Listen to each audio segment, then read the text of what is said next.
Hi, this is Jennifer Ortega with MUSE TV, and we are with, if you can introduce yourself and your film that you're in. Hi, I'm Juan Pablo Olyslager, and we brought the movie TEMBLORES to Los Angeles and the rest of the country. So for audiences in America who are not as familiar with you, you've had quite an extensive career. Maybe we could talk a little bit about that. I'm curious though, how did you get into acting in the first place? Was there something that inspired you, like that you saw, or? Well, yeah. When I was a little boy, I went to the theaters, to the movie theaters with my mom, and we saw Star Wars and Jaws and all of these great movies. And I was inspired by them, but there was no industry in my country for cinema. There was a theater industry.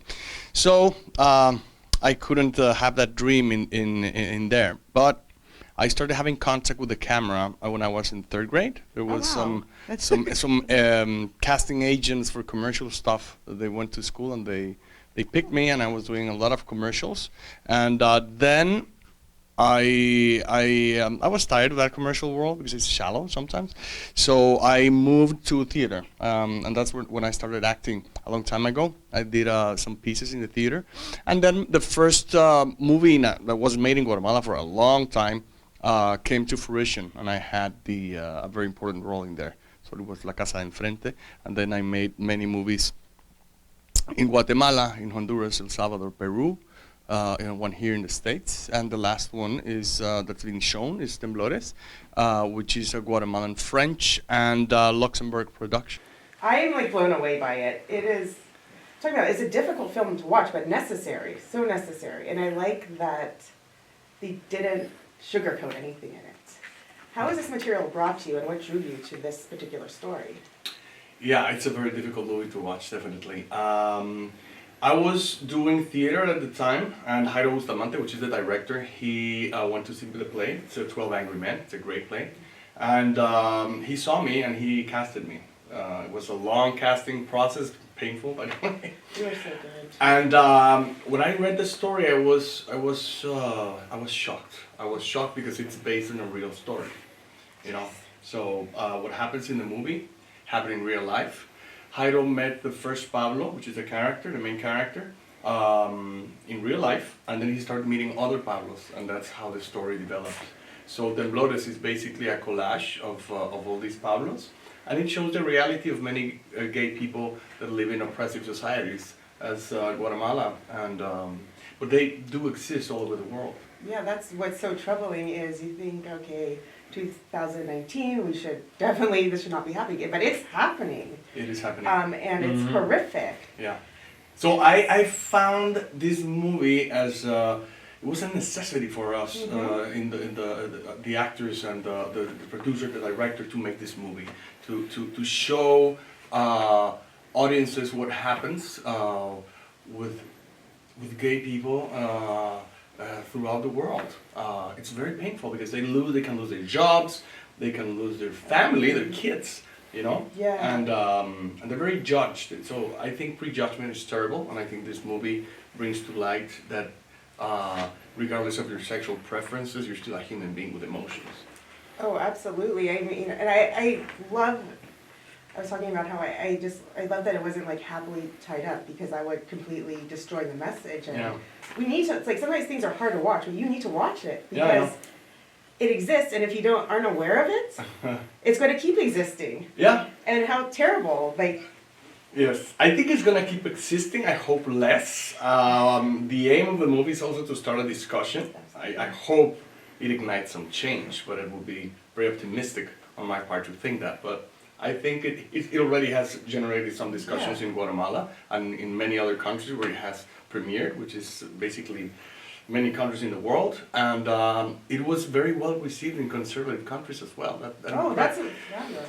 And it was criticized a lot as well. Not the movie as a piece, but the content from people from usually very conservative groups who didn't even see the movie, didn't even watch it, but that was fantastic because it created a lot of publicity and buzz for the movie. Exactly. So it was in many countries for 7 weeks in theaters, so that's great.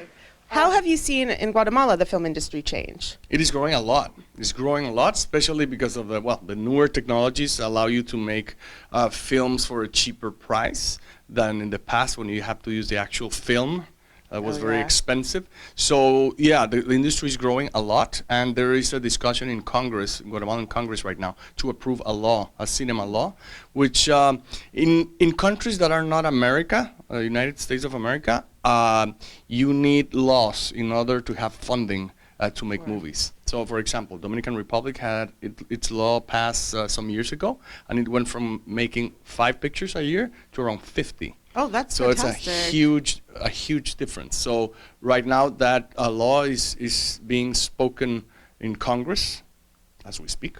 So I hope it gets approved quickly. So because that's one of the things I love about film is that it gives perspective. That's why I always think that we need more inclusion, because we need everybody's story. So the more and you know what, I think that Guatemala and many other countries, we have very interesting stories to tell. Absolutely. Very interesting stories to tell. So I think there are many stories that have to be told, and I think they're gonna. So yeah. The woman that plays Sabrina's the actress's name. Yeah, Sabrina de la Hoz. Yeah, she's great. Yeah. Horrified. She's such a credit to her. Like such a horrifying. Like, whoa. She was so intense in it. She's intense, and having a woman pastor, that's the role of Sabrina de la Hoz, which is my dear friend. It is more powerful having a woman as a pastor, I guess, than there's also a male pastor. But I think having somebody of the opposite sex telling you what to do and what is right and what is wrong, I think it made it more powerful and more humiliating for the characters that are trying to be cured. Yeah, which is so crazy. I love Outfest. So you did win Best Actor. Yeah, this year. Yes. It was in July or August, I don't remember. During the summer, Yeah. How was that experience? Because that's an amazing festival and organization. It was great. It was fantastic. I met a lot of nice people, and it was very flattering to get the award. I don't work for awards, but they are like a pat in the back for the sacrifices that are being made. And I love it. I'm very happy about it. And that particular Outfest brings in amazing work. So more credit to you, because you're up against tough competitors there. Yeah, there were many good movies this year. Yeah, oh my God. Many good movies. movies. So many, but you deserve it, because you are Thank you. next level good in this. I still am thinking about it. Thanks. That is a hard role. And it just tears your heart. Yeah. I was just blown away by your performance. It was really phenomenal. Thank you. What was some of the most difficult parts of it? Oh my God. Like, Many, because we rehearsed for the movie for around 6 months. We had a fantastic acting coach, and then the production process lasted like a month and a half.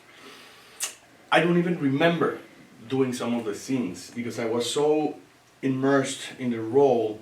But the hardest scene, I think, is the one where I don't want to spoil, but it's when character Pablo, he goes into his house devastated and he's drunk, and he wants to be with his family, and he cannot. So that was terrible, emotionally. I was going to say there's a part where your daughter runs up to you and says, "It's my dad," and I'm like, That's the one. That's exactly the scene I'm talking about. So.